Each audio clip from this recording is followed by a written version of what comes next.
আছেন এই মুহূর্তে আপনারা যারা আমার সাথে লাইভ অনুষ্ঠানটি দেখছেন এবং ভবিষ্যতেও দেখবেন সবার প্রতি রইল আমার সশ্রদ্ধ সালাম। আসসালামু আলাইকুম ওয়া রাহমাতুল্লাহি ওয়া বারাকাতুহু।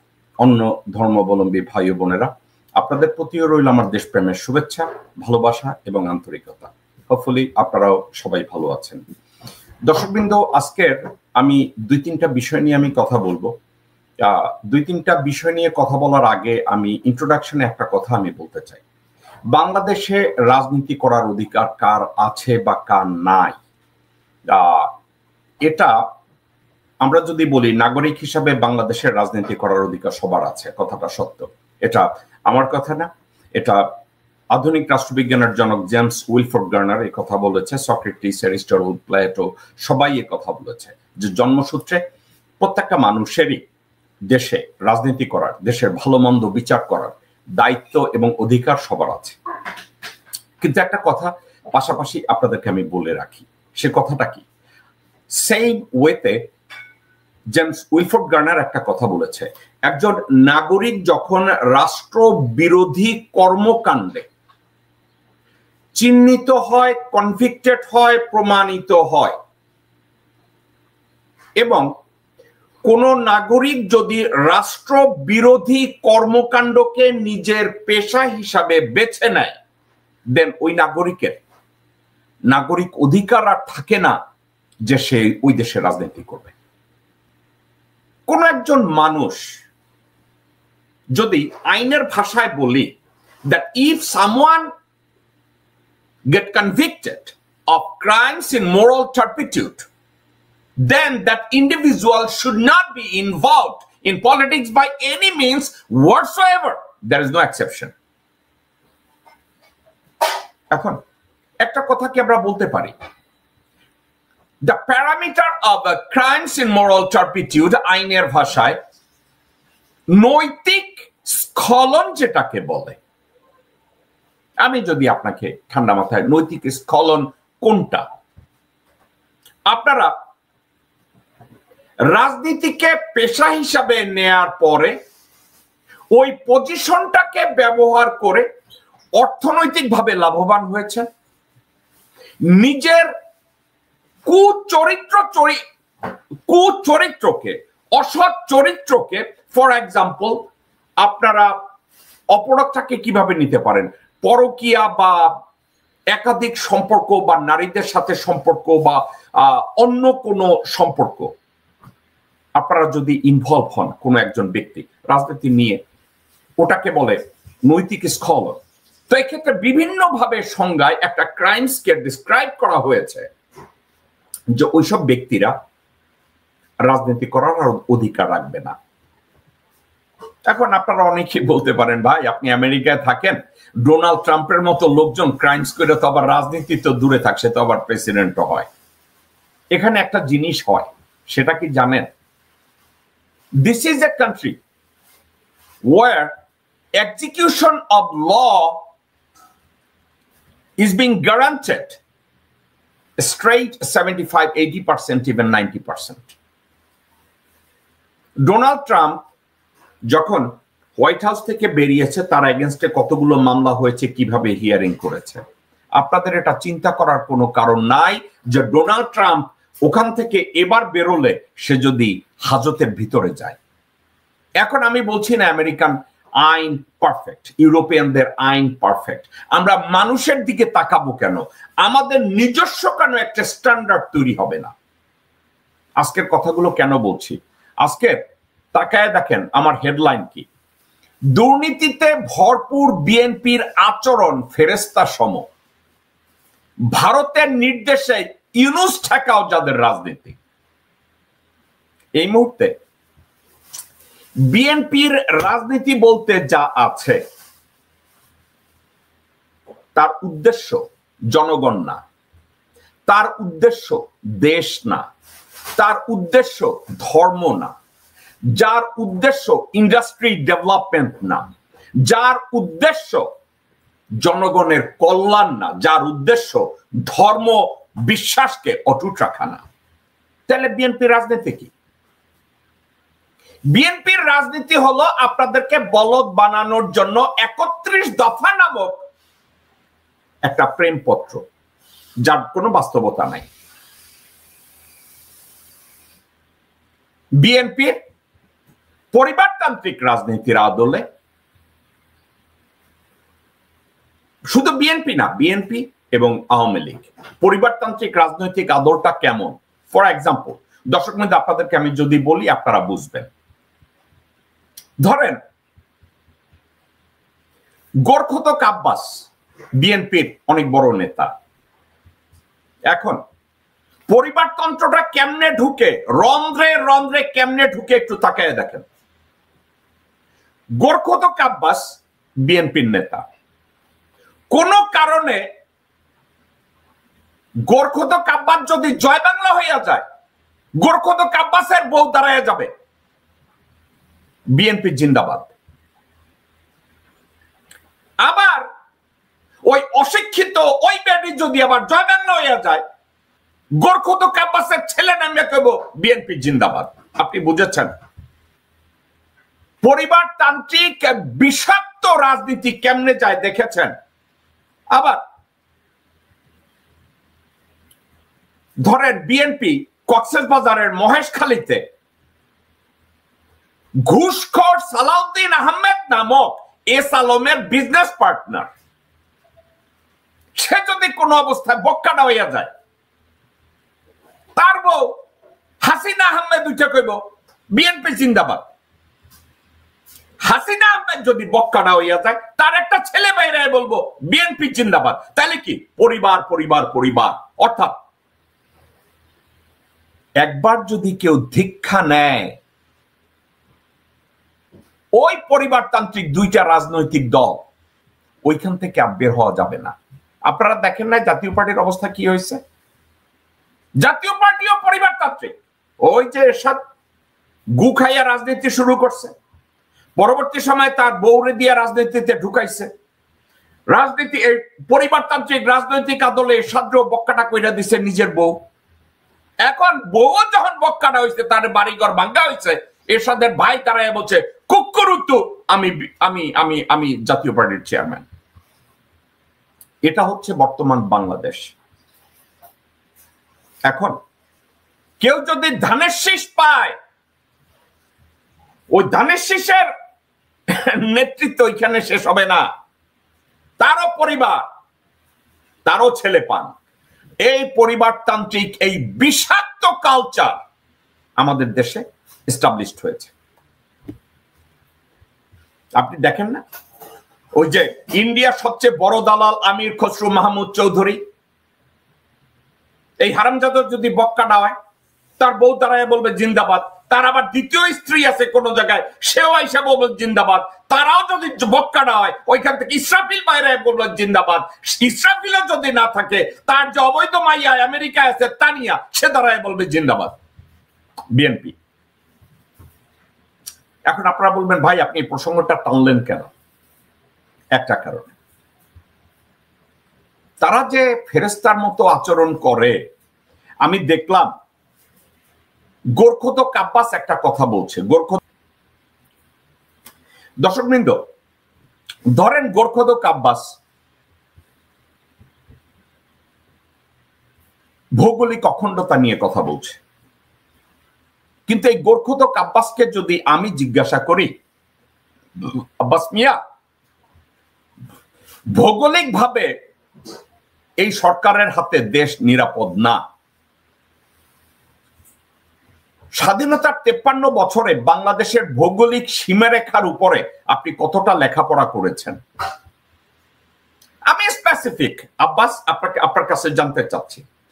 আদার দেন চান্দাবাজি, হাইজ্যাক, কমলাপুর রেলওয়ে স্টেশনের উপরে দাঁড়ায় থেকে মাসের শেষে পকেটমার, গুলি কইরা মাস্তানবাজি, টেন্ডারবাজি, পরিবহন ব্যবসা, ধান্দাবাজি, এর বাইরে তো আর কিছু আপনি শিখেন নাই। লেখাপড়াও তো আপনি ঠিক মতো করেন নাই। লেখাপড়া আপনি নিজে পরীক্ষা দিয়ে পাশ করছেন, আমি এটা বিশ্বাস করি না। আমার ধারণা অন্য কাউরে বসায় রেখে পরীক্ষা দিচ্ছেন আপনি ওই লোক, আপনি ওই বস্তু।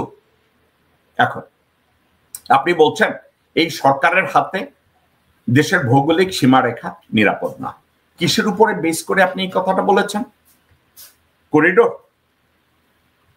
ভারতের সাথে গত 17 বছরে হাসিনা শেখ কোন করিডোর তো দূরে থাক, বর্ডার ওপেন করে দিছে, ভারত যা খুশি তাই করতে পারে। আপনি তো হাজতে যায় ঠিক মতো থাকেন না, কারণ হাজতে তো দিশা নামে কোন বেটিরে নিয়ে ঘুমায় থাকছেন। আপনার বউ আফরোজাও তো ওইখানে দিশা যখন ঢুকছে, আপনার বউ তো ইচ্ছা করে ওইখানে যায় ঢুকে না, জামাইরে ফুর্তি করতে দিছে না। আজকের যদি আপনি ভৌগোলিক সীমারেখা, আপনার কাছে আমি যদি জানতে চাই, আপনাকে আমি অসম্মান করব না, আপনি আমার সাথে একদিন কথা বলতে আসেন তো, সে কথা বলতে আমাকে একটু ব্যাখ্যা করেন তো যে আপনি ভৌগোলিক সীমারেখার উপরে এই দেশ নিরাপদ না এটার উপরে যে কথা বলছেন, আসেন আমি একটু আপনার সাথে কথা বলি। গোর্খোদক আব্বাস, আমি গালি দিচ্ছি না, আপনাকে ভদ্রভাবে বলছি, আসুন আমি আপনার উত্থান পতন, শান্তিনগর, কমলাপুর, শাহজাহানপুর, বাসাবো, আমি সব নিয়ে আপনার সাথে কথা বলবো। আসবেন আমার সাথে, কি আপনি কথা বলবেন? আর কথা বলার মতো সৎ সাহস যোগ্যতা আপনি অর্জন করেছেন? আপনি না মাঝে মাঝে বলেন আপনাকে অযথা গালিগালাজ করি, আপনাকে ছোট করি। আপনি বলেছেন ভৌগোলিক সীমারেখা ধরেন, আমি ধরে নিলাম আপনি করিডোর নিয়ে কথা বলছেন। করিডোর নিয়ে কথা বলছেন, আমি জবাব দেই। করিডোর নিয়ে আমি কেন জবাব দিই? বাংলাদেশের পররাষ্ট্র নীতির ক্ষেত্রে আপনারা যারা রাজনীতি করেন, পুরা বিএনপিতে, সমগ্র বিএনপিতে পররাষ্ট্র নীতি বুঝেন এমন কোন লোকজন নাই। 2-4 জন আসিল যারা আপনার দলের সাথে বেইমানি করেছে, বেগম জিয়ার সাথে বেইমানি করেছে, বিএনপির নৈতিক আদর্শের সাথে বেইমানি করে দল থেকে বেরিয়ে গেছে। কে? ধরেন রিয়াজ রহমান অথবা শমশের মুবিন। এরা পররাষ্ট্র নীতি কিছুটা বুঝতো, কিন্তু আপনাদেরকে বিএনপিকে ধ্বংস করে নৈতিক ভাবে বিএনপিকে জঘন্য বানিয়ে তারা পাশ কাটিয়েছে। তো আপনি যদি চিন্তা করে দেখেন যে আপনি বিএনপির দেশের ভৌগোলিক সীমারেখা নিয়ে আপনি আতঙ্কগ্রস্ত এবং আপনি পররাষ্ট্র নিয়ে আপনি কথা বলতে চান, করিডোর নিয়ে কথা বলতে চান, পোর্ট নিয়ে কথা বলতে চান, আপনার পররাষ্ট্র নীতি বুঝতে হবে, আপনার বাণিজ্য বুঝতে হবে। আপনার দলের একজনের নাম বলেন, আপনার দল কতগুলো বৈদেশিক উপদেষ্টা বানিয়েছে যারা লারেলাপ্পা, বাগবাকুম, সিঙ্গারা এবং সামোসার বাইরে যারা আর কিছু জানে না। আপনারা হুমায়ুনের কথা বলেন, সায়েমের কথা বলেন, মালেকের কথা বলেন, নাম বলেন, আমি বলতেছি আপনারা কিচ্ছু জানেন না। পররাষ্ট্রনীতি কি, এটার উপরে ব্যাখ্যা কি, কোন একটা দেশের সাথে কূটনৈতিক সম্পর্ক স্থাপনের পরে কোথায় যেতে হয়, কি করতে হয়, কতটুকু এগোতে হয়, এ সম্পর্কে আপনাদের কোনো ধারণা নেই। এবং এগুলো ধারণা নাই বলে আপনারা কি করেন জানেন? বিএনপি বা আওয়ামী লীগের মতো দল ক্ষমতায় আসলে তখন ওই আমলা আছে না কতগুলো, যারা সারা জীবন রয়ের বেতন খাইছে, তাদেরকে আপনারা পররাষ্ট্রমন্ত্রী বানান। আপনারা দেখেন না আপনাদের দলে অথবা আওয়ামী লীগ যদি সরকার গঠন করে কি করে জানেন? ওই সরকারের সেক্রেটারি থাকাকালীন ভারতের পয়সায় যারা সন্তানদের বিদেশে লেখাপড়া করাইছে তাদেরকে আপনারা পররাষ্ট্রমন্ত্রী বানান। কারণ পররাষ্ট্র মন্ত্রণালয় চালানোর জন্য যে দক্ষতা দরকার, যে যোগ্যতা দরকার, ওটা তো আপনাদের নাই। আপনার কথা চিন্তা করেন, আপনাকে পূর্তমন্ত্রী বানাইছে, আপনার কি যোগ্যতা আছে পূর্তমন্ত্রী হওয়ার? কি যোগ্যতা আছে আপনার পূর্তমন্ত্রী হওয়ার? আপনি ইঞ্জিনিয়ারিং, আপনি না, আপনি ইঞ্জিনিয়ার না, আপনি স্ট্যাটিস্টিক্স নিয়ে লেখাপড়া করেন নাই, আপনি ম্যানেজমেন্টের উপরে লেখাপড়া করেন নাই। আপনি যদি ইঞ্জিনিয়ারিং এর উপরে লেখাপড়া না করেন, আপনি যদি স্ট্যাটিস্টিক্স নিয়ে লেখাপড়া না করেন, আপনি যদি ম্যানেজমেন্ট নিয়ে লেখাপড়া না করেন, আপনি যদি লয়ের উপরে কোনো অভিজ্ঞতা না থাকে, তাহলে আপনার মতো গাবুরকে কেন পূর্তমন্ত্রী বানাইছে? কেন বানাইছে? কয় টাকা দিছিলেন তারেক রহমানকে? নাকি চাস্তো ভাই ফালুরে দিয়া ব্ল্যাকমেইল করে ওই পজিশনটা বাগাইছিলেন পুরা শাহজাহানপুর আপনার বাপের নামে লিখে নেওয়ার জন্য বা আপনার নামে লিখে নেওয়ার জন্য? কোনটা আছে কিছু এর বাইরে? এর কোনো জবাব আপনি দিতে পারবেন? আমার তো মনে হয় আপনি হাওয়া ভবন অথবা তারেক রহমান অথবা খালেদা জিয়া তাদেরকে ব্ল্যাকমেইল করছেন ফালুরে দিয়ে আর নুরুরে দিয়ে। আপনারা তো এটা খুব ভালো পারেন করে তারপরে বলছেন আমারে পূর্তমন্ত্রী বানাইতে হইব। যেই মুহূর্তে পূর্তমন্ত্রী বানাইছে, রাজুকের চেয়ারম্যান নিয়ে আকাম কুকাম করছেন, করেন নাই? 2007 সালে আপনাকে অ্যারেস্ট করে নাই গোর্খোদক আব্বাস? আপনাকে অ্যারেস্ট করছে তো? কতটুকু অনিয়ম করছেন বিনা পয়সায় লোকজনরে? কোটি টাকা সম্পদ 2000-এ দিয়ে দিচ্ছেন, 3000-এ, 4000-এ, 5000-এ ভাবে দিয়ে দিচ্ছেন, দেন নাই? এখন একটা জিনিস, বাংলাদেশের সবচেয়ে বড় দন্যতা বাংলাদেশের জুডিশিয়ারি একদম নাই। বাংলাদেশের জুডিশিয়ারি অর্থাৎ বিচার ব্যবস্থা নাই বলে আমি যদি আপনাদেরকে জিজ্ঞাসা করি, 5ই আগস্ট গভর্নমেন্ট ফল করছে, হাসিনা পালাইছে, 24 আগস্ট আব্বাসের এগেইনস্টে কেস ডিসমিস হয়েছে, কে ডিসমিস করছে? এই কথাটা কি কেউ জিজ্ঞাসা করছে বাংলাদেশে? ফর এক্সাম্পল, আসিফ নজরুল যদি বলতো যতগুলো কেস হয়েছে এই দুর্নীতি কেসগুলোকে আমরা রিভিউ করব, ডক্টর আসিফ নজরুল যদি বলতো এই কেসগুলো রিভিউর দরকার আছে, কারণ এই কেসগুলোর উইদাউট রিভিউ একটা কেসকে আমরা ডিসপোজ করতে পারি না। এই কেসগুলোকে রিভিউ হয়েছে? হাসিনার আমলে ভুয়া মামলা হয়েছে, মিথ্যা মামলা হয়েছে, উদ্দেশ্য প্রণোদিত ভাবে হয়রানি করা হয়েছে, কিন্তু আব্বাসের বিরুদ্ধে মামলাগুলো তো হাসিনা করে নাই। আব্বাসের বিরুদ্ধে মামলা করছিল মঈনুদ্দিন ফখরুদ্দিনরা ওই সময়, এবং ওই দুর্নীতিগুলো রিয়েল দুর্নীতি ছিল। তাইলে এই কেসগুলো উইদাউট রিভিউ কি কইরা গোরখতক আব্বাসের এগেইনস্টে মামলাগুলো 24 আগস্ট ডিসমিস করা হইল? রাজনৈতিক চাপে? এটা নিয়ে কেউ কোনো কথা বলছে? দর্শকবৃন্দ, বলে নাই।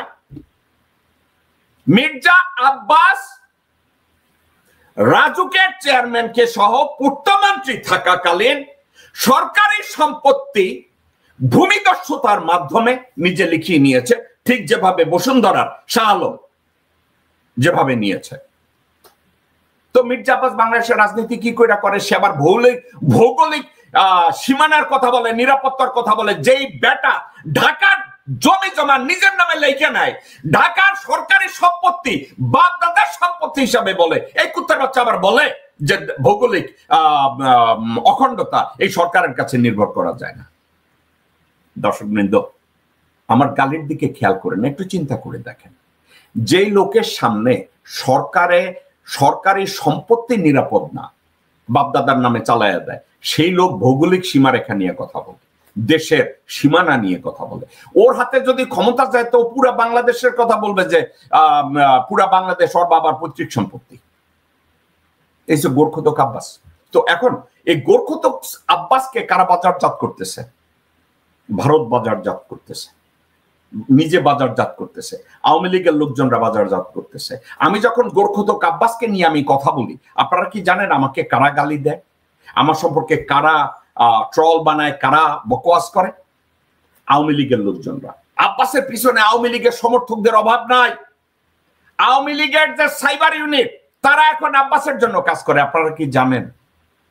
আমাকে যারা গালি দেয় এদেরকে খুঁজেন, এরা সব আওয়ামী সাইবার সন্ত্রাসী। এই কুত্তার বাচ্চারা এখন আওয়ামী লীগের বিএনপির আমি যাদেরকে ধরে তাদেরকে নিয়ে গালি দেয়। আলহামদুলিল্লাহ, ওরা আমারে গালি দেবে, তাতে আমার কিছু আসে যায় না। কারণ কি জানেন, বাংলাদেশের রাজনৈতিক উচ্চাকাঙ্ক্ষা আমার নাই। বাংলাদেশে গিয়ে ঘুষ খাওয়ার বা বাংলাদেশে গিয়ে পয়সা কামানোর অথবা ভূমিদস্যুতা করার কোনো আগ্রহ আমার নাই। দেন কথা হচ্ছে একটা কথা, আব্বাস যে মন্তব্যটা করছে আমি এটার উপরে আর কথা বলবো না, কারণ আপনাদেরকে আমি একটা কথা বলাই, মঈনুদ্দিনকে আমি পছন্দ করি না, ব্যক্তিগতভাবেই পছন্দ করি না, কারণ সে তার personal integrity, moral integrity, character, patriotism এর কোনোটাই এই কুত্তার বাচ্চার মধ্যে নাই। আমি সেনাপ্রধান মঈনুদ্দিনের কথা বলি, কিন্তু একটা কথা আপনাদের সবাইকে স্বীকার করতে হবে, মঈনুদ্দিন ফখরুদ্দিন যখন প্রথম ক্ষমতা নেয়, ইয়াজউদ্দিনের চট্টাপ্পর মাইরা যখন ক্ষমতাটা নেয়, তখন তারা কিন্তু বেশ ভালো কাজ করছিল। লোকজনের, আপনাদের কথা মনে আছে, দুর্নীতিগ্রস্ত লোকজনরা তাদের গাড়ি ফালায় রেখে যাইতো, টাকা ফালায় রেখে যেত। আপনাদের ওই সময়টার কথা দর্শকবৃন্দ মনে আছে? ওই সময় সালাউদ্দিনের এগেইনস্টে চার্জ আনা হলো। চার্জ কি হলো? সে ৭৫,০০০ পাউন্ড ঘুষ গ্রহণ করছে ব্যবসায়ীদের কাছ থেকে। ওই সময় সে কমিউনিকেশন স্টেট মিনিস্টার ছিল, প্রতিমন্ত্রী ছিল। আচ্ছা, এখন এই কেসটা বর্তমান অবস্থা কি? এই কেসটাকে রিভিউ করা হয়েছে? এই কেসের সবকিছু কি খোঁচাইয়া দেখা হয়েছে?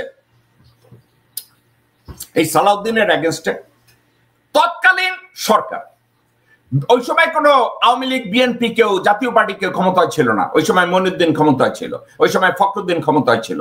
তার বিরুদ্ধে সালাউদ্দিন আহমেদের এগেনস্টে তখন একটা না, সালাউদ্দিন আহমেদের এগেনস্টে টোটাল 6টা মামলা করা হয়। 6টা মামলার প্রত্যেকটা বিবরণ আমার কাছে আছে। এই সালাউদ্দিন এই মামলায় জর্জরিত, অ্যারেস্ট হয়েছে, তাকে পিটানো হয়েছে, তাকে চট থাপ্পড় দেওয়া হয়েছে, তার পুটকিতে ডিম ঢুকানো হয়েছে।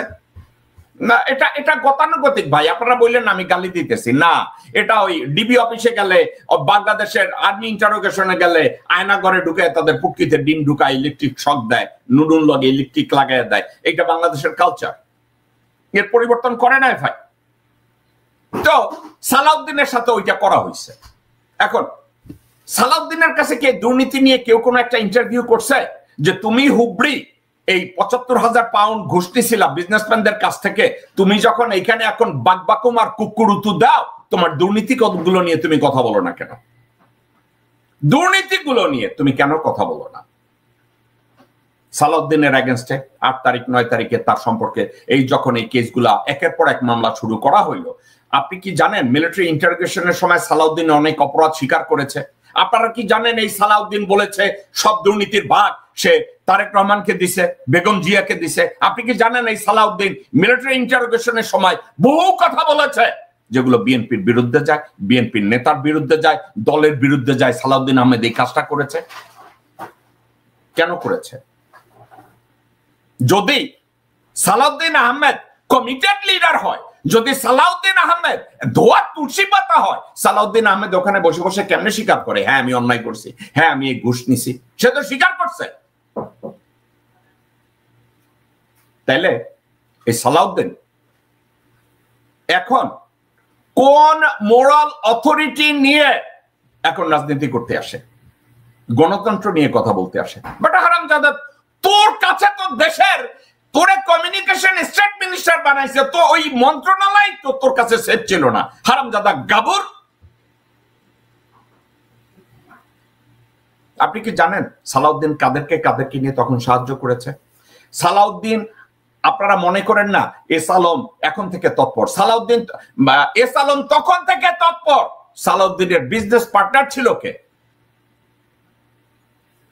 এস আলম গ্রুপের সাথে এই সালাউদ্দিন একত্রে কাজ করেছে।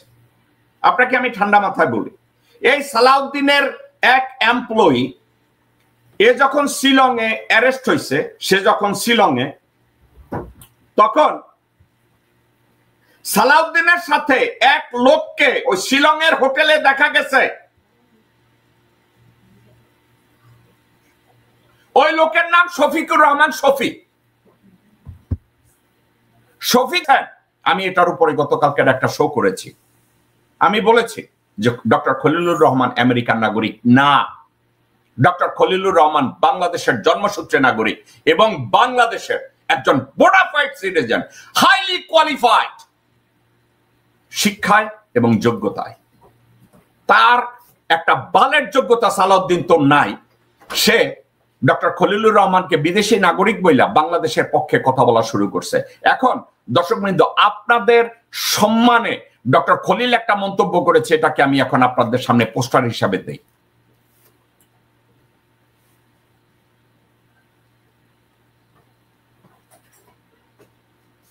তারা যেন প্রমাণ করে যে ডক্টর খলিল আমেরিকান নাগরিক, তারা যেন প্রমাণ করে যারা যারা বলেছে যে ডক্টর খলিলুর রহমান বিদেশি নাগরিক, আমেরিকান নাগরিক, ইউরোপের নাগরিক, যেই সব হারামজাদা বেশ্যার ছেলেরা এ ধরনের দাবি করেছে, অনলাইনে দাবি করেছে, যারা বলেছে খলিলুর রহমান আমেরিকান নাগরিক, আমি তাদেরকে বলবো, একটা উচ্চঙ্গা আছে কানাডার একটা টিভি থেকে, একটা উচ্চঙ্গা ফ্লোরিডায় থাকে, ওয়াকারের নুনু চোষা এক লোক, আমি নাম মেনশন করলাম না, সে বলছে খলিলুর রহমান নাকি বিদেশি নাগরিক।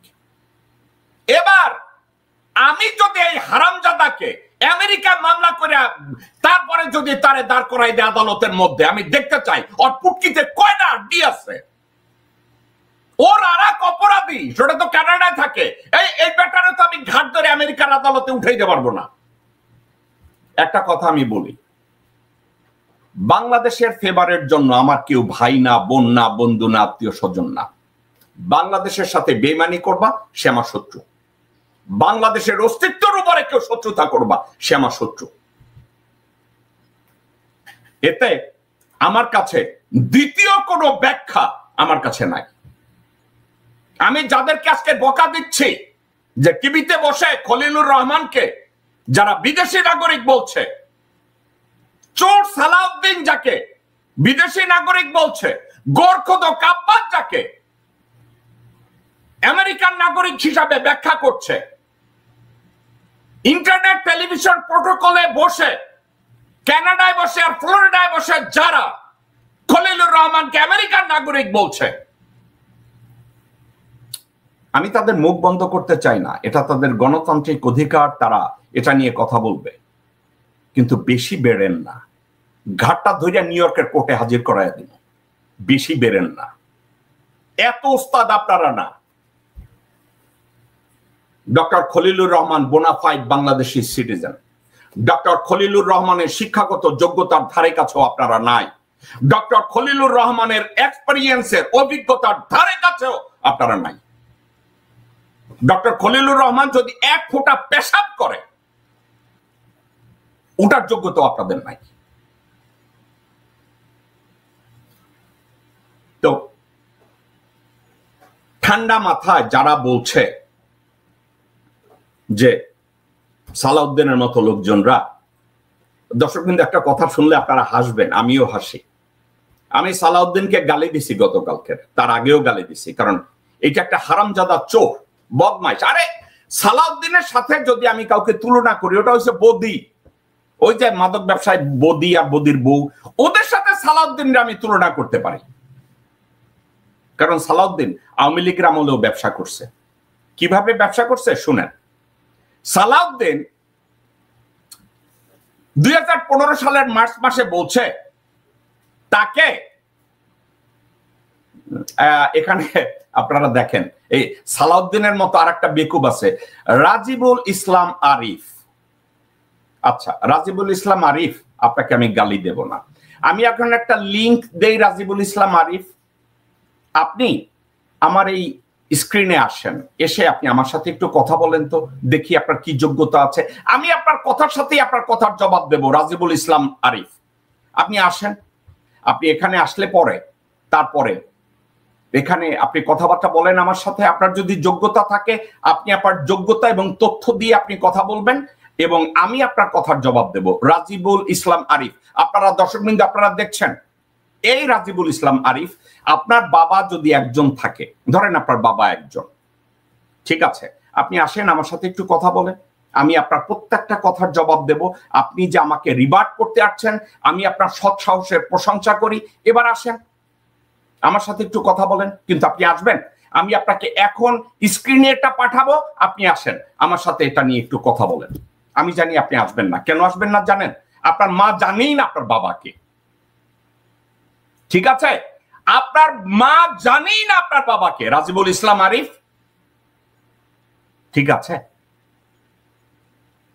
আপনি বলছেন না নিউ ইয়র্কের হিরো আলম ইলিয়াস হাসিনার ভিত্তি নাড়ায় দিতেছিল রাজিবুল ইসলাম আরিফ? আপনি এইটা বলেন না কেন? হাসিনার সফর সঙ্গে হইয়া ইলিয়াস হোসেনের দ্বিতীয় স্ত্রী আমেরিকায় আসছে, এটা বলেন না কেন? এটা নিয়ে কথা বলতে আসেন, আমার সাথে কথা বলবেন, আসবেন। আমি এখন আপনাকে লিঙ্কটা পাঠাই, আসবেন না। কারণ কি জানেন? আপনাদের জন্মের ঠিক নাই। এনিওয়ে, তো আমি যে কথাটা বলছি, সালাউদ্দিন আহমেদ বলছে যে ইউনূসকে যমুনায় অ্যাটাক করবে, এজন্য আমি তাকে গালি দিছি। যমুনায় স্লোগান দিবে, এই জন্য সে ওখানে গিয়ে কথা বলবে। এটা নিয়ে কথা বলার জন্য সে স্লোগান দিবে, মার্চ করবে, দখল করবে, এ ধরনের কথাবার্তা সালাউদ্দিন বলছে। তা আমি বকা দিছি যে তুমি মিয়া দুর্নীতিতে ভরপুর একজন মানুষ, তুমি একজন অযোগ্য মানুষ, শিক্ষাগত যোগ্যতায় অযোগ্য, দুর্নীতিতে ভরপুর, তুমি আবার কি কইরা ডক্টর মোহাম্মদ ইউনূসকে যমুনায় ঘেরাও করার কর্মসূচির কথা তুমি মুখ থেকে উচ্চারণ করতে পারো?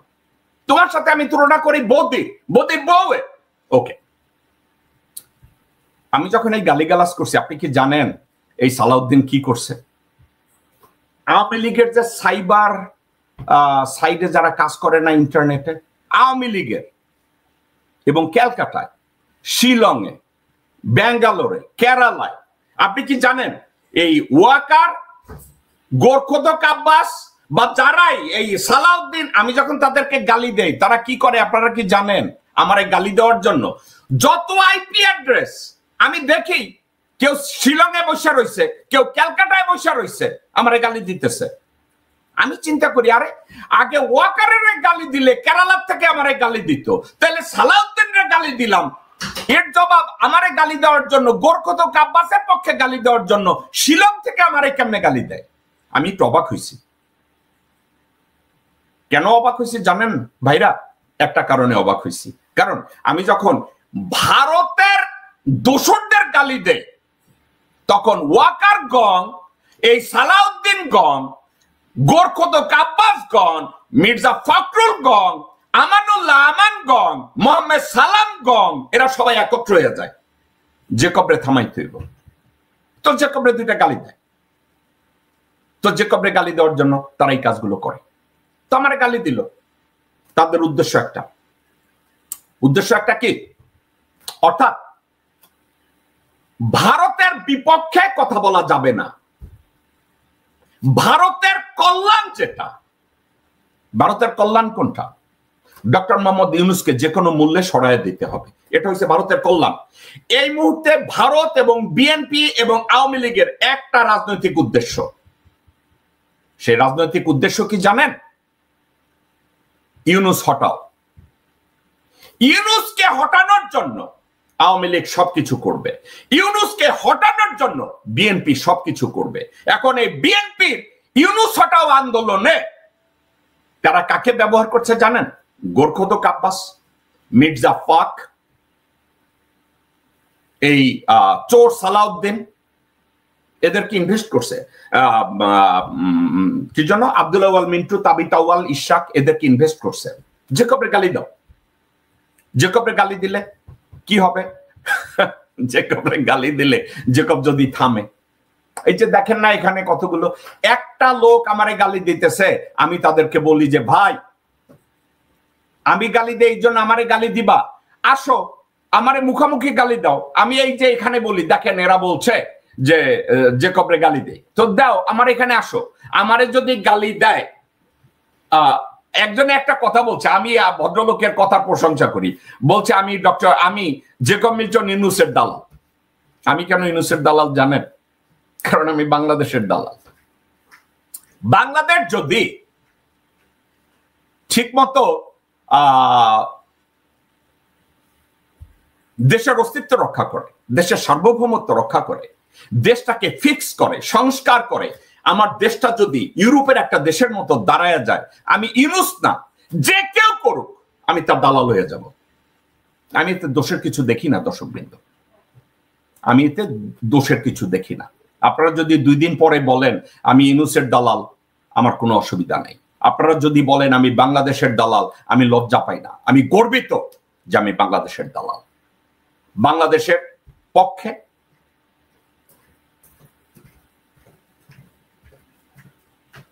আমি যে কারো সামনে মোকাবেলা করার জন্য আমি তৈরি।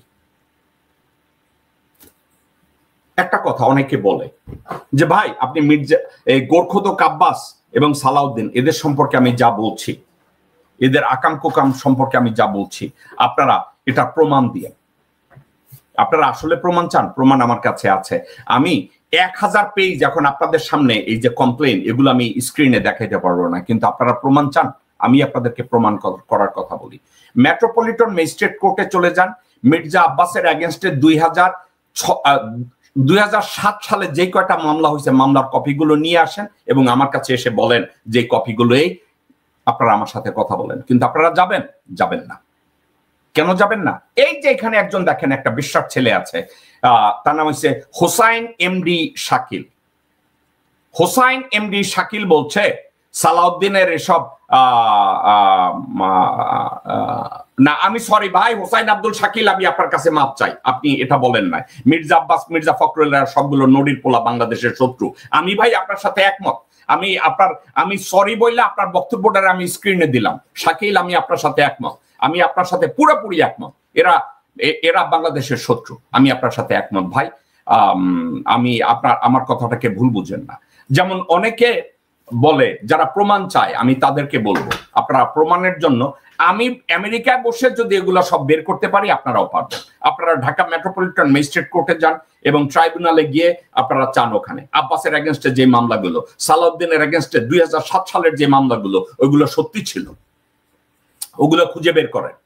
ওগুলো খুঁজে বের করার পরে তাদের সামনে গিয়ে দাঁড়ান, তাদের সামনে গিয়ে দাঁড়ায় বলেন, এই শালা শুয়োরের বাচ্চারা, তোরা আবার দেশের অখণ্ডতা নিয়ে কি বুঝিস, তোরা দেশের অস্তিত্ব নিয়ে কি বুঝিস? এদের কোনো অস্তিত্ব নাই। দর্শক বন্ধু, আজকের আমি যে কথাটা বলতে চাইছি সেটা হইতেছে, আপনি বিএনপির কথা বলছি যে দুর্নীতিতে ভরপুর। ইদানিং বিএনপি কি করে একটু তাকায় দেখেন বিএনপির অস্তিত্ব নিয়ে। আমি গতকালকের বলেছি, আজকেরও আমি বলতে বাধ্য হচ্ছি। দেখেন বিএনপির এক নেতা পাবনায় কি বলে, জামাতের কেউ আজান বা ইমামতি করতে পারবে না। হাবিবুর রহমান হাবিব, আহ্বায়ক পাবনা জেলা বিএনপি। এরা কি করবে? ক্ষমতা যেতে পারলে তো মসজিদই বন্ধ করে দিবে, যেটা আওয়ামী লীগ করছে, করে না? দর্শক বৃন্দ, আমি ঠিক এই কথাটাই আপনাদেরকে শোনাতে চাচ্ছি। এই হাবিবুর রহমান হাবিবকে আমি পার্সোনালি চিনি না, কিন্তু এই ব্যক্তি যদি এ ধরনের কথাবার্তা বলে থাকে, কারণ কে ইমামতি করবে কে ইমামতি করবে না এর দায়িত্ব কেউ বিএনপিকে দেয় নাই।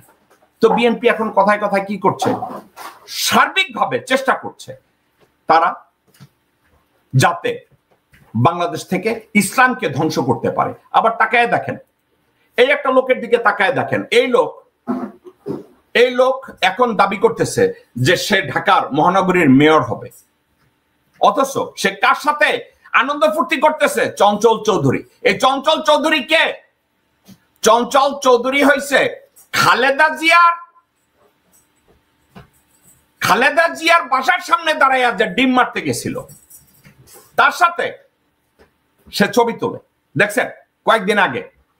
এই ইশরাকের বাবা শাপলা চত্বরে খালেদা জিয়ার সাথে, দেশের সাথে বেইমানি করে সে আমেরিকা পালাই আসছিল। হাসিনার পালসুয়া সালাম করিয়া কয়েক মিলিয়ন ডলার পয়সা নিয়ে চলে আসছিল আমেরিকায়। তার ছেলে হয়েছে এই ইশরাক। এই ইশরাকের আরো আকাম কুকাম আপনাদেরকে আমি সারপ্রাইজ দেব। আরো কয়েকটা ইশরাকের উপরে আমি কথা বলবো। ইশরাক কি করছে আপনাদেরকে আমি দেখাবো। তারা কি বলছে? তারা বলছে যে আওয়ামী গভর্নমেন্ট তারা দেশকে সঠিকভাবে আগায় আনিছে। এই সাদেক হোসেন খোকা আমেরিকায় এসে কি করছে জানেন? যুক্তরাষ্ট্র বিএনপি কে জাহান্নাম বানাইছে এই সাদেক হোসেন খোকা। আওয়ামী লীগরে পয়সা দিছে, বেনজিরের শুভেচ্ছা দিছে সাদেক হোসেন খোকা। এখন তার পোলা ওইখানে চঞ্চল চৌধুরীর লগে গলা জড়াই ধরে চুমা দিতেছে যে খালেদা জিয়ারে পচা ডিম মারতে গেছে যখন বালুর ট্রাক তার বাসার সামনে ছিল।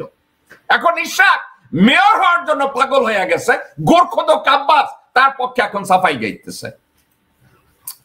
এই যদি হয় বিএনপির অবস্থান, তো সেক্ষেত্রে আপনারা বিএনপিকে কোথায় নিয়ে বলবেন যে এই বিএনপি একসময় বাংলাদেশ শাসন করবে, বাংলাদেশের গণতন্ত্র উদ্ধার করবে?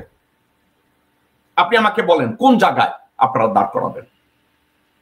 দর্শক মধ্যে একটা কথা আপনাদেরকে আমি বলি, সেই কথাটা হলো একটা কথা। আপনারা অনলাইনে সামাজিক মিডিয়া ফেসবুক বা ইউটিউবে অনেকে টকশো করে, অনেকে দেশের পক্ষে কথা বলে, অনেকে দেশের বিপক্ষে কথা বলে। ফাইন, প্রত্যেকটা কথাকে যদি আপনারা মনোযোগ দিয়ে বিচার করেন এবং শুনেন, আপনাদের বিবেক আপনারা জিজ্ঞাসা করেন। একজন আইন সম্পর্কে জানতে চান, একজন ভালো আইনজ্ঞের কথাবার্তা শুনেন। একজন ভৌগোলিক বিষয়ে কারো কথা শুনতে চান, বিখ্যাত একজন জিওলজিস্টের কথা, জিওলজিস্টের কথা শুনেন। ধর্ম নিয়ে কথা শুনতে চান, বিজ্ঞ একজন মানুষের কথা শুনেন। কিন্তু আপনাদেরকে আমি কেন এই কথাগুলো গালি দেই? ওই দিন আমি বলেছি যে ফ্রান্স থেকে পিনাকি ভট্টাচার্য টকশো করেন। উনি টকশো করেন, বাংলাদেশের সপক্ষে অনেক বিষয়ে কথাবার্তা বলেন, বাংলাদেশের ভালো চান, বাংলাদেশের বিভিন্ন ইস্যুতে এমন অনেক কথা বলেন যে কথাগুলো উনি আলটিমেটলি যে ইস্যুগুলো তৈরি করছেন, ওনার ইস্যু যেগুলো তৈরি করছেন, ওনার ভীষণ অনেক ক্ষেত্রে দেখা যায় আমিও ইস্যুগুলো নিয়ে কথা বলি। অর্থাৎ ওনার আর আমার কথাবার্তার ভিতরে কিছু মিল তৈরি হয়ে যায়। কারণ কি, আমি দেশের ভালো চাই, উনিও দেশের ভালো চান। এখন সমস্যা একটা জায়গায়, কিছু অন্ধ ভক্ত আছে। আমি চাই না আমার কোনো অন্ধ ভক্ত থাকুক, আমার শুভাকাঙ্ক্ষী থাকুক, আমার ভাই বোনরা থাকুক, কিন্তু অন্ধ ভক্ত আমি চাই না, কারণ আমার দ্বারাও ভুল হতে পারে। পিনাকি ভট্টাচার্য হঠাৎ করে একসময় স্ক্রিনে এসে বলছে কনক সরোয়ারকে, ইলিয়াসকে তাদেরকে জন্য উপদেষ্টা বানানো হয়, তারা কি চাকর খাটবে? আমি পিনাকির এই কথাটাকে সাপোর্ট করি না। পিনাকি যে কথাটা বলছে যে পিনাকির মতো লোকজনকে কি বাংলাদেশের সরকারে কোন জায়গায় কাজে লাগানো যায়? Why not? পিনাকিকে যদি বাংলাদেশের হেলথ কেয়ার রিফর্মের উপরে বলে যে তুমি এটার উপরে রিসার্চ করো, আমি হেলথ কেয়ারে তোমার যে রিসার্চটা আছে আমি তোমাকে মূল্যায়ন করব, কোন একটা জায়গায় আমি পিনাকিকে কাজে খাটাই দিতে পারবো। কেন কাজে খাটাই দিতে পারবো? ভদ্রলোক মেডিকেল কলেজে লেখাপড়া করছে রে ভাই, ডাক্তারি পড়ছে। এখন পিনাকি যদি একটা বাংলাদেশের স্বাস্থ্য ক্ষেত্রে একটা থিসিস তৈরি করে এবং বলে যে বাংলাদেশের হেলথ কেয়ার রিফর্মের জন্য এই কাজগুলো করা যায়, আমি পিনাকির মতামতকে অনেক গুরুত্ব দেব। কেন গুরুত্ব দেব? আমি মেডিকেল সায়েন্স নিয়ে লেখাপড়া করি না, পিনাকি করছে, তা আমি পিনাকির কথাটাকে মূল্যায়ন করব।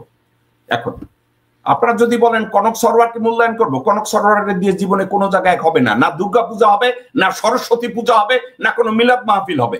নিজের ডক্টরেট লেখে, কোন সাবজেক্টে তার সে থিসিস লেখছে, কোন সাবজেক্টে কি করছে, আমি ব্যক্তিগতভাবে তাকে যখন জিজ্ঞাসা করছি এর কোনো উত্তর কনক সরোয়ার দিতে পারে নাই। আমি কনক সরোয়ারের আহ্বান জানাবো কোন এক জায়গায় জন্য সে মন্তব্য করে। আমি বলছি আমার অফিসে তারা জিজ্ঞাসা করছে, এই মিয়া, what was the subject of your thesis? সে কথা বলে নাই, বলতে পারে না। আর দেখি এখন কোথায় কোথায় ডক্টরেট লিখতেছে, তারে কোনো জায়গায় কাজে খাটানো যাবে না ভাই। কনক সরোয়ারের কোনো জায়গায় কাজে খাটানো যাবে না। কোনো জায়গায় যদি বলে যে assistant to the communication director, assistant, তাইলে বোধহয় কোনো একটা জায়গায় কাজে কাটবে। এর জন্য কি আমি তার সমালোচনা করতেছি? না রে ভাই, আমি সমালোচনা না, কিন্তু কথাটা হচ্ছে কোন বিষয় বিজ্ঞ। এখন আমার যদি বলে ইলিয়াস হোসেন রে কোন জায়গায় একটা মন্ত্রী বানায় দিবেন, না রে ভাই, বাংলাদেশে কোন জায়গায় মন্ত্রী তো দূরে থাক, কোন জায়গায় কেরানি হওয়ার যোগ্যতা তার নাই। তাহলে এখন ইলিয়াস আমি কোন কাজে খাটাবো? বাংলাদেশে তাকে নিয়ে কোন জায়গায় যদি বলে যে তথ্য মন্ত্রণালয় বা কোন পত্রিকার বা কোন একটা জায়গায় সেন্সর বোর্ডে ইলিয়াসকে কোন জায়গায় কি কাজে খাটানো যায়? হ্যাঁ যায়। সে কি দেশপ্রেমিক? হয়তো বা, তার কথাবার্তায় তো আমার তাই মনে হয়। ইলিয়াসের কথাবার্তায় যদি আমার দেশপ্রেমিক মনে হয়, এটা আমার অ্যাডমিট করতে অসুবিধা কি? কিন্তু কথাটা হচ্ছে এই, আপনারা যদি বলেন যে ভাই আপনারে আমরা বাংলাদেশে মন্ত্রী বানাবো, ভাই সরি, এইসব মন্ত্রী টন্ত্রী হওয়ার যোগ্যতাও আমার নাই, আমি তার ধারে কাছেও যাব না, এগুলো নিয়ে আমার কোনো মাথা ব্যথাও নাই। কিন্তু একটা সাবজেক্ট আমি দাবি করি, ভাই আমি লেখাপড়া করি, লেখাপড়া করেছি, লেখাপড়া করি, বিভিন্ন সাবজেক্ট সম্পর্কে আমি বুঝি, যেগুলো বুঝি এটা বলি যে আমি এটা জানি, আর যেটা জানি না আমি এটা জানি না। এক ভাই বলছে, আর্চঅ্যাঞ্জেল রিজ বলছে ইলিয়াস হোসেনকে স্বরাষ্ট্র মন্ত্রণালয়ের দায়িত্ব দেওয়া হোক। ভাই বসুন্ধরার উপরে একটা ভিডিও বানাইতে বলেন, শাহ আলমের উপরে, আনবির সানবীরের উপরে, তারপরে স্বরাষ্ট্র মন্ত্রণালয়ের দায়িত্ব না, আমি দেখবো কোন জায়গায় পিয়ন বানানো যায়। আজ পর্যন্ত শাহ আলমরে নিয়ে সে কোনো কথা বলে নাই। শাহ আলমের ছেলেদের যৌনতা নিয়ে, মার্ডার নিয়ে কোনো কথা বলে নাই, ভূমিদস্যুতা নিয়ে কোনো কথা বলে নাই। একটু বলুক, তারপরে আমরা চিন্তা করব সে স্বরাষ্ট্র মন্ত্রণালয়ের কেরানি হবে না পিয়ন হবে, আমরা কথা বলবো না, কোনো অসুবিধা নাই। There is nothing against Ilias. আমারে যদি আপনারা জিজ্ঞাসা করেন, অনেকে বলে ভাই ইলিয়াস হোসেন এইটা বাদ দেন, সাবজেক্ট এইটা না। আপনাকে আমি বলি এটা গিবত না। আপনি বলছেন সালাউদ্দিন আহমেদ সাবু পরের গিবত করবেন না, আমি লুকাইয়া গিবত করতেছি না, প্রাসঙ্গিক কথা বলতেছি, এটাকে গিবত বলে না। আপনার মতো লোকজনরা যারা কি জানি বলে না, বিদাত, আদাত, গিবত, এগুলোকে আপনারা মিস ইন্টারপ্রেট করেন। এটার উপরে একটু লেখাপড়া করেন, ঠিক আছে? এগুলো নিয়ে আপনারা একটু লেখাপড়া করেন রে ভাই, তারপরে কথা বলেন। আরেকজনে বলছে ইশাককে নিয়ে আপনি মিথ্যা কথা বলছেন, আপনি কিছুই জানেন না ইশাক সম্পর্কে, ইশাকের বাবা সম্পর্কে আপনার কোনো ধারণা নাই, নিজ চোখে আমি যা দেখেছি আপনি তা দেখেন নাই, তো এইসব ভণ্ডামির কথা এখানে এসে বলেন না। দর্শকবৃন্দ, যে কথাটা আপনাদেরকে আমি বলতে চাচ্ছিলাম, যোগ্যতা ভিত্তিক বিচারে কোনো একটা মানুষ যদি বাংলাদেশে পজিশন হোল্ড করে আমি তার পক্ষে। পিনাকি ভট্টাচার্য, তাকে নিয়ে ইদানিং অনেকে সমালোচনা করতে চায়, আমি তাদের বিপক্ষে একটা কারণে, সোফার আমার কাছে এমন কোনো প্রমাণ নাই যে পিনাকি ভট্টাচার্য দেশপ্রেমিক না। আমার দৃষ্টিতে পিনাকি ভট্টাচার্য এখন পর্যন্ত আমার দৃষ্টিতে সে দেশপ্রেমিক, এবং পিনাকি ভট্টাচার্য মেডিকেল সায়েন্স নিয়ে লেখাপড়া করছে, ওই বিষয়ে আমার কোনো লেখাপড়া নাই, তো সেক্ষেত্রে পিনাকি যোগ্য। তা আমি এক্ষেত্রে কি পিনাকিকে আমি কৃতিত্ব দেব, আমি কি তাকে গ্লোরিফাই করবো? Why not? পিনাকি পিছনে যদি ভুল ত্রুটি কিছু করে থাকে, ভাই পৃথিবীতে কেউ ফেরেশতা না।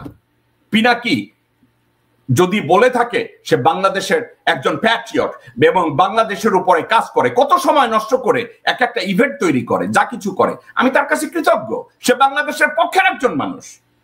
কনক সরওয়ার, ইলিয়াস, তাদের যা যোগ্যতা থাকুক আর না থাকুক, বাংলাদেশের নিয়ে তারা চিন্তা করে, তারা বাংলাদেশের উপরে কাজ করে, তো আমি তাদের প্রশংসা করি, এরা ভালো মানুষ।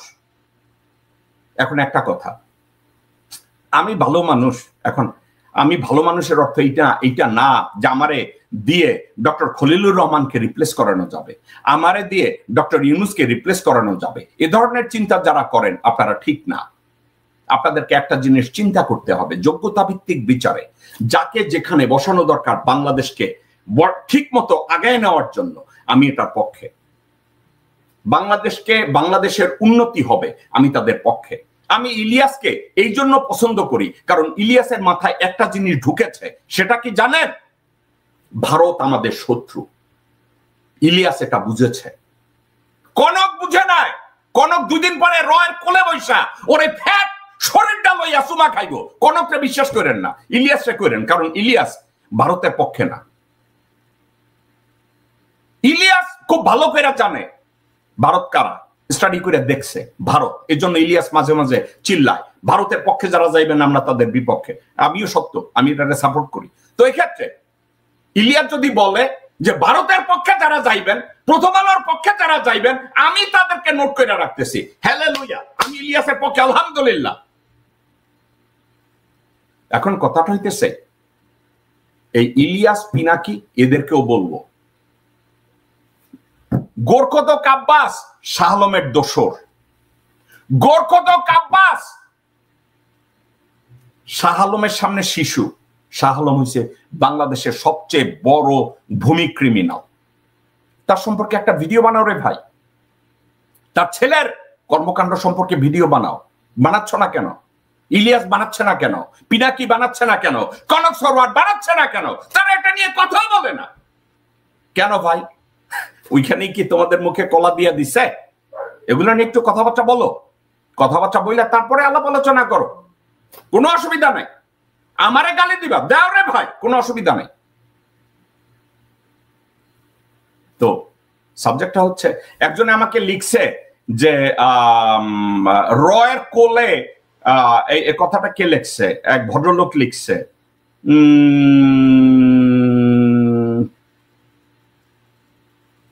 নাগরিক টিভি তো রয়ের কোলে বসে আছে, একজনে লিখছে নাগরিক টিভি। ওকে, এই উনি লিখছে নাগরিক টিভি তো রয়ের কোলে বর্তমানে। আর্চেঞ্জেল রিজ, আপনাকে আমি একটা কথা বলি, র মাঝে মাঝে ব্যাককল খুঁজে, মাঝে মাঝে অসৎ লোকজন খুঁজে, বা অমুকরে খুঁজে, সেমিকরে খুঁজে। আমি এ কথা বলতে পারবো না নাগরিক টিভি রয়ের কোলে না কার কোলে, কিন্তু একটা সাবজেক্ট, একটা ডিসিশন মেকিং এর ক্ষেত্রে প্র্যাগমেটিজম লাগে, কর্পোরেট রেসপন্সিবিলিটি লাগে, কর্পোরেট ভিশন লাগে। ঠিক আছে, নাগরিক টিভি যারা চালায় তারা হয়তো ভালো কাজ করছে, বাট তাদের corporate vision, corporate experience, corporate execution and decision making, এক্ষেত্রে তাদের কোনো ধারণা নাই। তারা যা করছে আমার কষ্ট লাগে, কারণ নাগরিক টিভিতে আমি 2 বছর টকশো করেছি রে ভাই। ওদের যখন একেবারে জাহান্নাম অবস্থা, আমি তো তাদেরকে একেবারে বটম থেকে আমি চিল্লাচিল্লি গালাগালি করতে করতে সেখান থেকে আমি ওই প্রতিষ্ঠান তো দাঁড় হইছিল। ওদের উত্তরোত্তর ভালো কামনা করি আমি বলবো না টিটু বা সাকিব খারাপ মানুষ, ওরা ভালো মানুষ, হয়তো ওদের বুদ্ধি কাজ করে না কোন জায়গা থেকে কোন জায়গায় যাবে। ঠিক আছে, আমি নিজে একটা সাবজেক্ট বুঝি, একটা মানুষ যখন ভালো কাজ করে তার প্রশংসা করেন।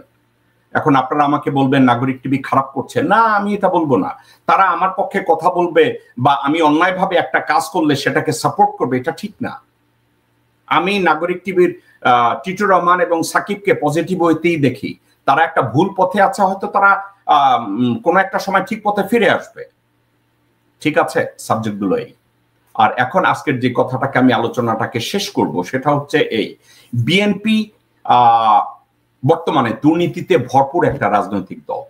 এই বিএনপি সম্পর্কে আজকের বিএনপি কথায় কথায় যেভাবে হাসিনাকেও গ্লোরিফাই করার চেষ্টা করে, যে হাসিনাকে যে কোনো মূল্যে রক্ষা করতে হবে, যে কোনো মূল্যে দেখাতে হবে। যেমন নির্বাচন কমিশনের কেউ একজন বলেছে আওয়ামী লীগের নির্বাচনে অংশগ্রহণ করার কোনো সুযোগ নাই। আমি কিন্তু নির্বাচন কমিশনের এই সিদ্ধান্তটাকে ওয়েলকাম করি না। কারণ আমারে বলবেন কেন ভাই আপনি কি আওয়ামী লীগের সাপোর্টার? না ভাই, আমি আওয়ামী লীগের সাপোর্টার না। এই হালার ফালারা বাংলাদেশের রাজনৈতিক দলই না। আওয়ামী লীগ বাংলাদেশের কোন রাজনৈতিক দল না। তো বাংলাদেশের রাজনৈতিক দল যদি আওয়ামী লীগ না হয় তাহলে হারামজাদাদের মূল্যায়ন করার আর কোনো জায়গা কি? কিন্তু আমার কেন যেন একটা কথা বলে, আপনারা কি করতে হয় জানেন? Tit for tat. তারা যেভাবে জামাত ইসলামকে ধ্বংস করতে চায়, এই কুত্তার বাচ্চাদের এইভাবে ধরা উচিত। আওয়ামী লীগ প্রমাণ করুক, আওয়ামী লীগ প্রমাণ করুক যে তারা বাংলাদেশের রাজনৈতিক দল। গত 53 বছরে তাদের কোন কর্মকাণ্ড প্রকাশ করেছে যে তারা বাংলাদেশের 20 কোটি মানুষের কল্যাণে কাজ করে? একটা কাজ দেখাক বাংলাদেশের অভ্যন্তরে, বাংলাদেশের সার্বভৌমত্বের পক্ষে, বাংলাদেশের অস্তিত্বের পক্ষে আওয়ামী লীগ কোন ল ইনঅ্যাক্ট করেছে? আওয়ামী লীগ প্রমাণ করুক যে তারা বাংলাদেশের রাজনৈতিক দল। তারা কথায় কথায় বলবে জামাতের ক্ষমা চাইতে হবে, জামাতকে প্রমাণ করতে হবে যে তারা বাংলাদেশী। আর আমি যদি তাদেরকে বলি আওয়ামী লীগের প্রমাণ করতে হবে যে তারা বাংলাদেশের রাজনৈতিক দল, তার প্রমাণ করতে হবে যে আওয়ামী লীগ বাংলাদেশের রাজনৈতিক দল। কারণ আওয়ামী লীগ 1972 সাল থেকে আজ অবধি কোন জায়গায় তাদের কর্মকাণ্ডে প্রমাণ করে নাই যে তারা বাংলাদেশের রাজনৈতিক দল। যা কিছু করেছে ভারতের কল্যাণে করেছে, বাংলাদেশের অস্তিত্বের বিরুদ্ধে কাজ করেছে, ভারতের পক্ষে কাজ করেছে। আজকের বিএনপি কি করছে? আজকের বিএনপি ঠিক একই কাজ করছে। বিএনপি একইভাবে ওই কাজটা করছে। কি করছে? তারা বলছে ইউনূসকে সরাও, অথচ তারা জানে বাংলাদেশকে গভর্ন করা তাদের শিক্ষাগত যোগ্যতা, অভিজ্ঞতা, গ্রহণযোগ্যতা, অর্জন তাদের কিছু নাই। বিএনপি এটা জানে।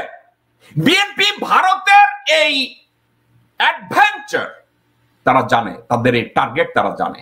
এই মুহূর্তে ভারতের টার্গেট এবং object remove doctor Mohammad Yunus. Doctor Mohammad ইউনূসকে ওখান থেকে সরানোর জন্য এই মুহূর্তে বিএনপি কাজ করছে। এবং বিএনপিকে এই জন্য কি আমি তারেক রহমান এবং খালেদা জিয়াকে দায়ী করব?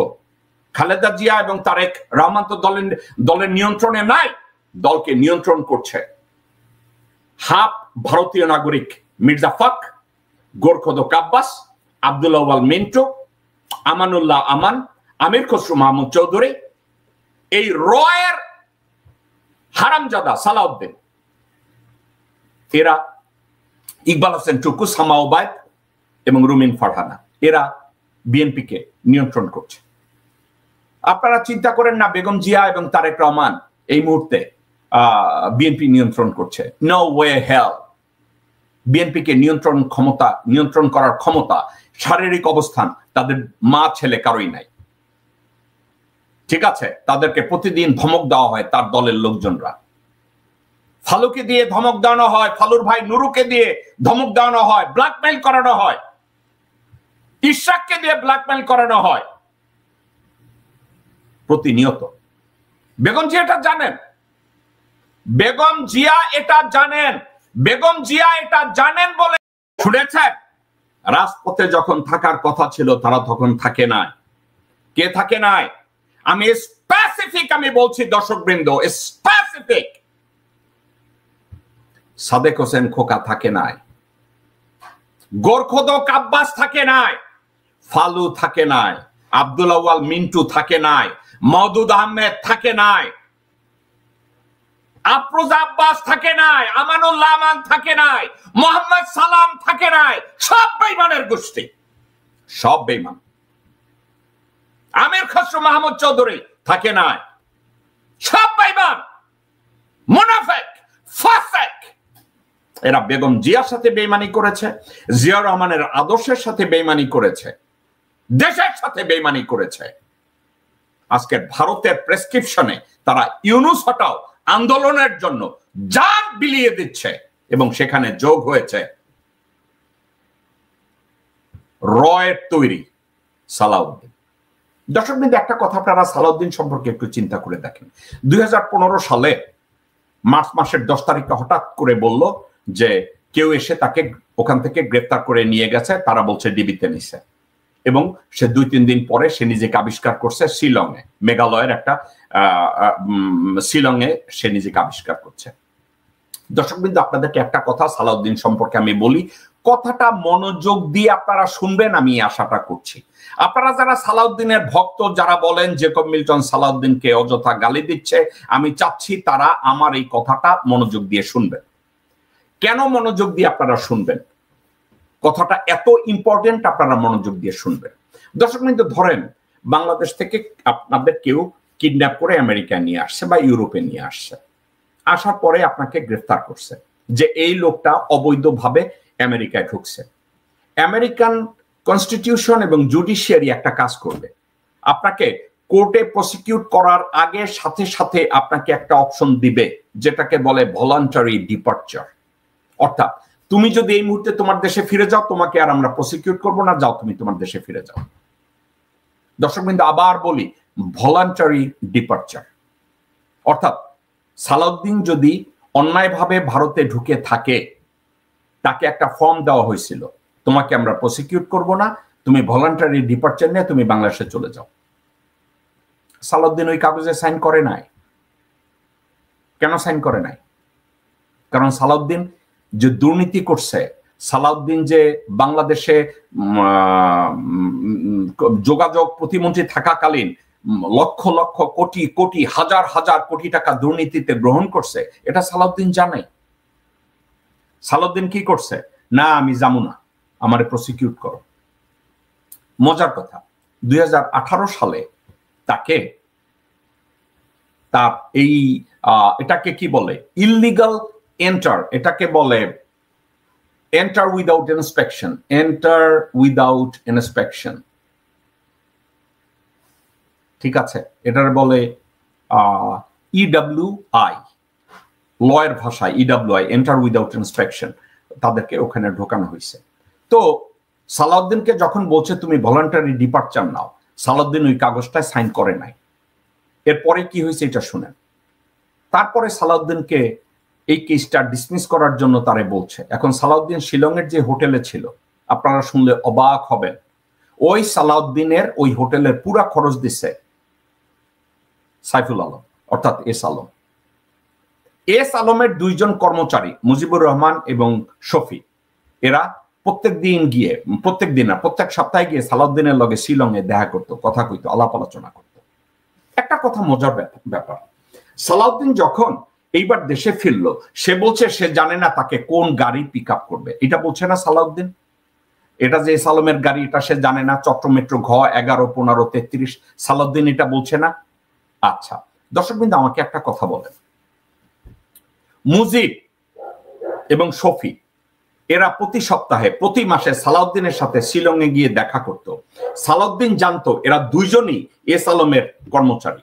তো এরা 2 জন যদি এস আলমের কর্মচারী হয়, তারা যদি একটা গাড়ি জোগাড় করে তাকে নেওয়ার জন্য, সালাউদ্দিন ওই গাড়িতে উঠছে, সে কি জানতো না তাহলে এই গাড়িটা এস আলমের? সে জানতো না যে এস আলম হাজার হাজার কোটি টাকা বাংলাদেশ থেকে পাচার করছে? সালাউদ্দিন জানতো না? জানতো।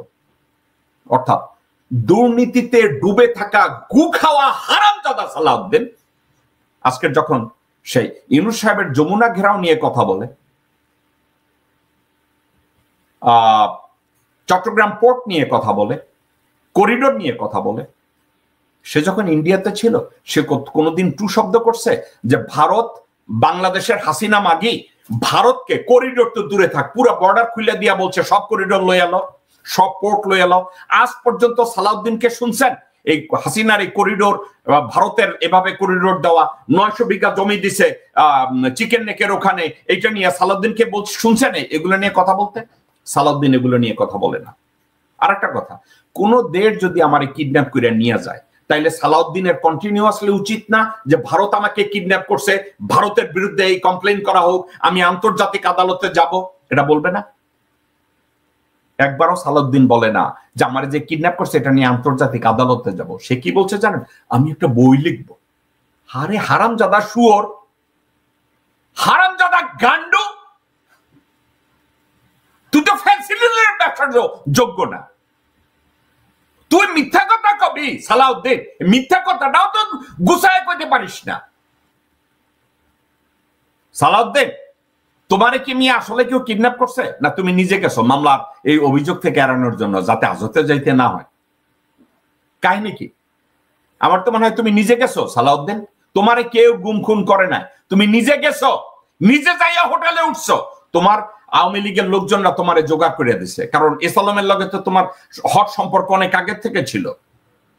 এসালমের লগে সম্পর্ক তো তোমার এই সময় না, তুমি যখন মন্ত্রী আছিলা, প্রতিমন্ত্রী আছিলা, এসালমের লগে সম্পর্ক তো তখন। এসালমের ব্যবসা বাণিজ্য সবকিছুর মধ্যে তো তোমার পার্টনারশিপ ছিল। সো কোথায় এগুলো নিয়ে একটু কথা বলো। তুমি মিয়া হঠাৎ কইরা একটা ছাতা মাথা কথা কইবা, দেশের সার্বভৌমত্ব নিয়ে খুব একটা রাজনীতি করবা। তুমি মিয়া তো দুর্নীতিতে ভরপুর গু খাওয়া একটা লোক। আমি আজকের কথা এখানে শেষ করবো একটা কথা দিয়ে। আমি প্রথমে শোয়ের প্রথমে বলছি, once a citizen become proven that he has committed crimes in moral turpitude, ওই লোকের দেশের অস্তিত্ব সম্পর্কে, রাজনীতি সম্পর্কে কথা বলার কোনো অধিকার নাই। সালাউদ্দিনের মতো লোক, সালাউদ্দিন আহমেদ, চিটাগংয়ের কক্সেস বাজারের মহেশখালীর এই বদির রিপ্লেসমেন্ট, এই সালাউদ্দিন আহমেদ, গোরখোদক আব্বাস, মির্জা ফাক, আমানুল্লাহ আমান, মোহাম্মদ সালাম, আব্দুল আউয়াল মিন্টু, তাবিত আউয়াল, ইকবাল হোসেন টুকু, সামা ওবায়দ, রুমিন ফারহানা, আমির Khasru Mahmud Chowdhury, these people has committed crimes in moral turpitude.